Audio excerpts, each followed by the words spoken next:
अस्सलाम वालेकुम, my name is Mohammad Azam. You are watching my YouTube channel math skills. Dear students, आज class 12th का chapter number 5 के बारे में हम इसके स्टेप्स के बारे में हम बहस करेंगे कि किसी भी लीनियर इनइक्वालिटी को यानी कि 1 और 2 वेरिएबल को ग्राफिकली या ग्राफी में कौन कौन से स्टेप इन्वॉल्व होते हैं। लेकिन उससे पहले kindly like, share, subscribe my channel and press the bell icon for my new videos.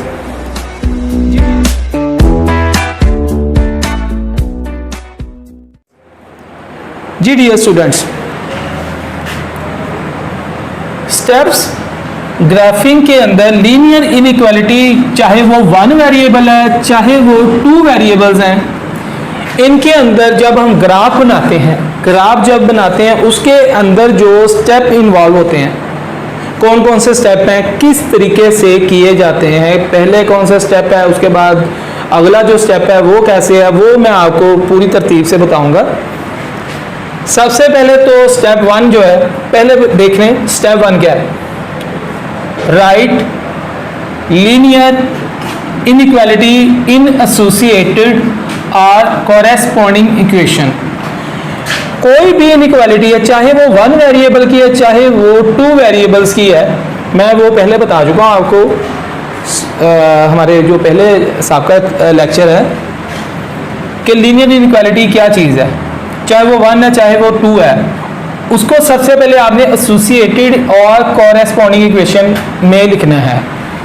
वो भी मैंने बताया, कॉरेस्पॉन्डिंग या एसोसिएटेड इक्वेशन लास्ट लेक्चर में बताया। जैसे वैसे सपोज कर ले मैं जस्ट एक लीनियर इनइक्वालिटी एक लेता हूँ 2 वेरिएबल पे 1 and 2, ax plus B Y, वैसे तो 4 होती हैं चाहे वो सिंगल है चाहे 2 है, वैसे मैं एक ले रहा हूँ, वैसे सपोज कर रहे हैं ax plus B Y less than equal to constant. अब उसके लेस देन और इक्वल को मैंने जब इक्वालिटी का साइन यहाँ पे दे दिया, ये वाला इसकी जगह पे, तो वो कहलाता है एसोसिएटेड और कॉरेस्पॉन्डिंग इक्वेशन। पहला स्टेप ये है कि आपने जब भी आपके पास क्वेश्चन आ जाए उसको आपने इक्वालिटी का साइन देके उसको कॉरेस्पॉन्डिंग या आपने इसको इक्वेशन नाम देना एसोसिएटेड। तो आपने जब लिखना आपने लिखना right in linear equality in associated equation. वो क्वेश्चन जब करूंगा आपको पता लग जाएगा मैं क्या कहना चाह रहा हूँ। अच्छा, उसके बाद क्या स्टेप इन्वॉल्व है। दूसरा स्टेप हमारे पास है find x and y intercept, मतलब एक्स और वाई की वैल्यू को फाइंड करना है। वो भी मैंने आपको बताया, एक्स इंटरसेप्ट करना है तो पुट वाई 0 करना है। अगर वाई इंटरसेप्ट मतलब वाई की वैल्यू फाइंड करनी है तो एक्स को 0 रखना है। जस्ट सपोज कर लें, ये ऐसे जैसे कहते हैं कि एक्स की वैल्यू फाइंड करनी है तो वाई 0, अगर वाई की वैल्यू फाइंड करनी है तो एक्स 0, ऐसे ही कह ले। जैसे कोई पॉइंट निकाले, कोई भी इसको कह दें ए कह लें, कुछ भी बी कह लें। जब मैं क्वेश्चन 5.1 का करूंगा वो आपको ये भी स्टेप समझ आ जाएगी। ये नेक्स्ट स्टेप बता रहा हूँ, सेकंड स्टेप, कि x की वैल्यू कोई होगी तो y 0 होगा, अगर y की वैल्यू होगी तो x 0 होगा। एक और बात आपने याद रखनी है, इस पॉइंट को नोट रखना है कि ये स्टेप जो है is not for single variable linear inequality. Single जो वेरिएबल होता है ना, जस्ट अकेला x या अकेला y, ये वाला जो स्टेप है उसके लिए इन्वॉल्व नहीं है। स्टेप 2 जो है, ये तो जब x इंटरसेप्ट या y 0 या y इंटरसेप्ट x 0, ये 2 वेरिएबल होते हैं, तब एक को 0 रखते हैं, दूसरे की वैल्यू निकालते हैं। अब यहाँ पे सिर्फ अगर एक सिंगल वेरिएबल है तो उसके लिए ये वाला स्टेप नंबर 2 इन्वॉल्व नहीं है। वो तो सिंपल क्वेश्चन कर लेते हैं, वो आपका वो भी क्वेश्चन आएगा आपकी एक्सरसाइज में, वो भी इंशाल्लाह वो भी क्लियर करेंगे। ये वाला स्टेप उसको आप याद आ जाएगा आपको कि सिंगल वेरिएबल के लिए फिर क्या करते हैं। जी स्टेप 3 क्या है, ड्रा आ सॉलिड लाइन या फिर डॉटेड लाइन। ये क्या चीज है, जो मैंने आपको लास्ट लेक्चर में बताया था कि जो स्लैंट हाइट लाइन होती है, स्लैंट लाइन, वो सॉलिड ड्रा करनी है कि डॉटेड मतलब डैश में ड्रा करनी है। ये वाली चीज ये वैसे देख लें, जैसे ये होता है, ये आपका ग्राफ है, जो इन पॉइंट जस्ट ये कोई पॉइंट है, इनके ऊपर ये सॉलिड लाइन बनानी है या आपकी डॉटेड लाइन बनानी है।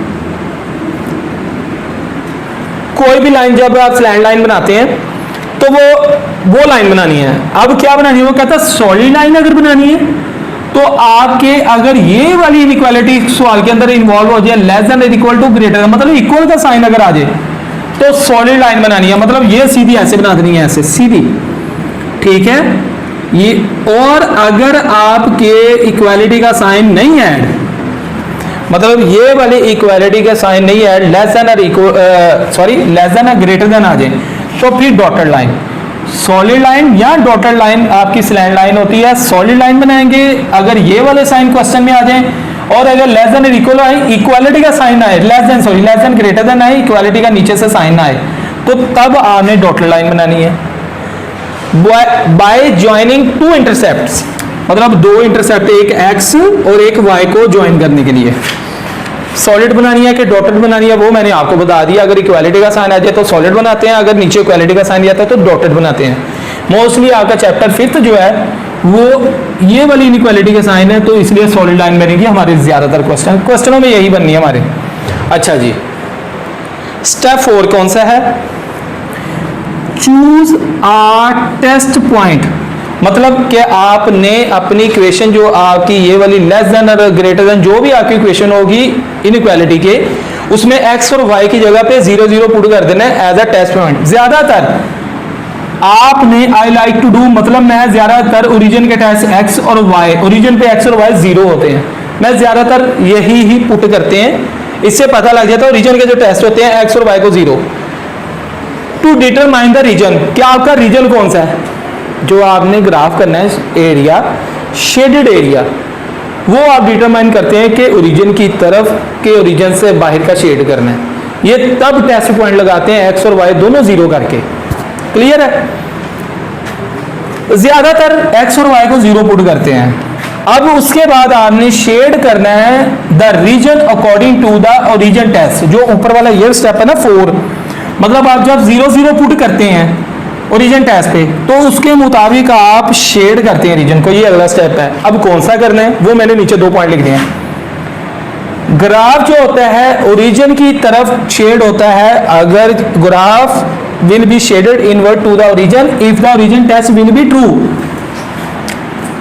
अगर तो ग्राफ ट्रू है तो आपका ग्राफ ओरिजिन की तरफ शेड होगा, जैसे मैं ऐसे ही वैसे कह देता हूं, ये देखें इस तरह कह देता हूं ये ओरिजिन है, यहां पे कोई लाइन लगा लें तो ओरिजिन की तरफ शेड होगा, इस तरह करके ये ओरिजिन है। और अगर आप the graph will be shaded outward the origin if the origin test will be false, अगर ओरिजिन ये x y 0 पुट करके अगर फॉल्स आंसर आए, वो उसको लीनियर इनइक्वालिटी को सेटिस्फाई नहीं करता, तो ग्राफ आपका शेड होगा, ये ओरिजिन है, यहां से जस्ट कोई भी लगा ले पॉइंट, ये स्लैंड लाइन है, तो ओरिजिन की तरफ शेड नहीं होना बल्कि ओरिजिन से आउटवर्ड, ये आउटवर्ड टू द ओरिजिन है कि ओरिजिन से उस तरफ को शेड होना, ओरिजिन की तरफ नहीं शेड होना। तो ये 2 पॉइंट है, अगर ट्रू आ जाए तो इनवर्ड टू द ओरिजिन, अगर फॉल्स आ जाए तो आउटवर्ड टू द ओरिजिन। जी अब ये स्टेप है, इनको स्टूडेंट देख लें आप, जब मैं क्वेश्चन करूंगा 5.1 का आपको पता लग जाएगा कि ये मैं कौन कौन से स्टेप हैं, बिल्कुल ऐसे ही चलने हैं आपने, इनको जरा देख लें। अच्छा जब क्वेश्चन करेंगे वो ही प्रैक्टिस में पता लग जाएगा, आपको इनको याद रखने की जरूरत नहीं है। याद क्यों? सिर्फ इतना काम है कि अगर आप इनको पढ़ लें तो ज्यादातर एमसीक्यूज क्लियर हो जाते हैं, बच्चे के जहन में आ जाता है कि ये जैसे जस्ट एक्स इंटरसेप्ट हो तो वाई 0 या वाई इंटरसेप्ट है तो एक्स 0, थोड़ा सा बच्चे को जहन में मेमोराइज हो जाती है चीजें। नोट करें। अब इंशाल्लाह क्वेश्चन को अगले को करते हैं 5.1 का। तो जी डियर स्टूडेंट, अब देखें ये मेरा एक्सरसाइज जो है आपकी 5.1 है, यहाँ पे लिख दूँ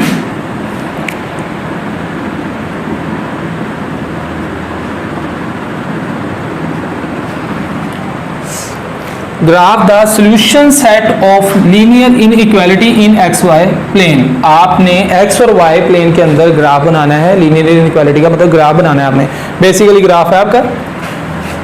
क्वेश्चन आपके पास क्वेश्चन 1 का दूसरा पार्ट में करवा रहा हूं, 3x + 7y ग्रेटर देन और इक्वल टू 21, ये आपके पास है। मैंने पहले बताया कि सबसे पहले आपने इसको इनइक्वालिटी के सॉल्यूशन के अंदर आपने इसको एसोसिएटेड इक्वेशन या कोरेस्पोंडिंग इक्वेशन के अंदर लिखना है। सबसे पहला जो स्टेप है तो आपने लिखना है यहाँ पे, यहाँ लिखने the associated equation is the associated equation is, इसकी क्या होगी 3x + 7y greater than equal का साइन लगाना है एसोसिएटेड में 21। अब नेक्स्ट जो मेरा स्टेप था वो मैंने आपको बताया था कि एक दफा x इंटरसेप्ट के लिए y को 0 पुट करना, y इंटरसेप्ट के लिए x को 0 पुट करना है। अब आपने लिखना है for x intercept put y is equal to 0। इसमें पुट कर लें, क्या x की वैल्यू निकालनी है तो y को 0 पुट करना है, 3x आ जाएगा, 7 इसमें y की कीमत 0 रखनी है इज इक्वल टू 21, और ये ऑलमोस्ट 0 हो गया, आपके पास बचा 3x इज इक्वल टू 21। और यहाँ से x की वैल्यू क्या आई, यहाँ से 3 इधर जाके डिवाइड हो जाएगा, यहाँ डिवाइड होके 3 7 21, आपके पास आ गया 7। अब आपने लिखना है द पॉइंट्स आर, या पॉइंट इज ए, इसको लेट कर लेते हैं, मतलब x अगर 7 है तो y आपका क्या है 0। ये आपका ऑर्डर पेयर निकल आया, ये एक पॉइंट निकल आया। अब इसी तरह आपने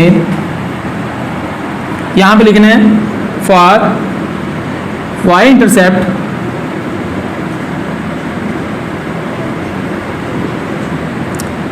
put x is equal to 0। y intercept के लिए आपने x को 0 पुट कर देना है इसके अंदर।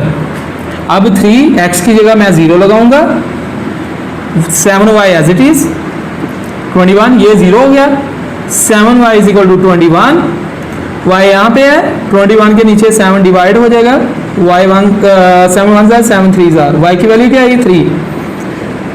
तो पॉइंट्स आर क्या है,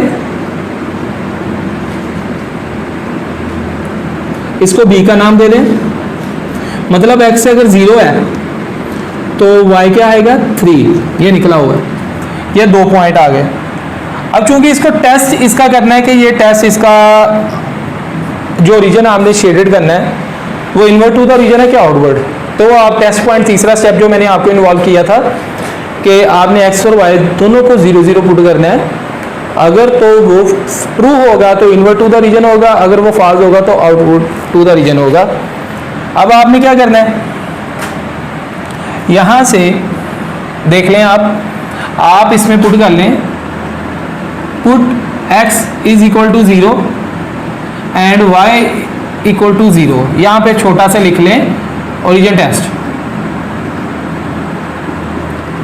यहाँ टेस्ट पॉइंट लिख लें, जो मर्जी लिख लें, यहाँ पे टेस्ट पॉइंट लिखना है या ओरिजिन टेस्ट लिखना है इसको चेक करने के लिए। ये वाला क्या होगा, अब इस इक्वेशन में चेंज करना है आपने 3 0 x की जगह और y की जगह भी 0, और इक्वालिटी का साइन रखना है या ग्रेटर देन रखिए, इक्वालिटी को छोड़ दें 21।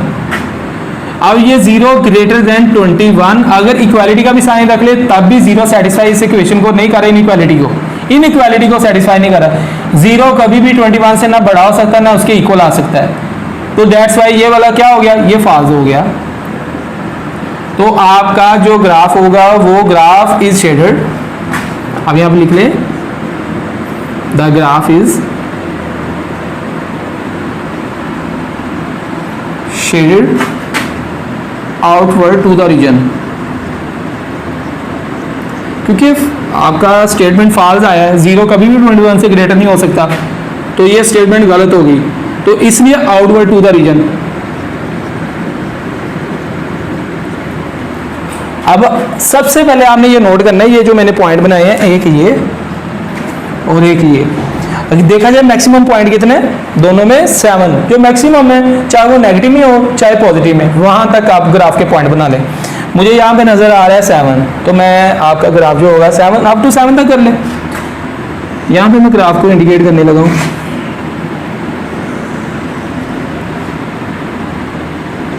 एक्स एक्सिस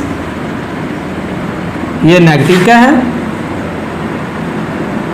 एक्स एक्सिस ये पॉजिटिव का वाई एक्सिस, और ये नेगेटिव का वाई एक्सिस।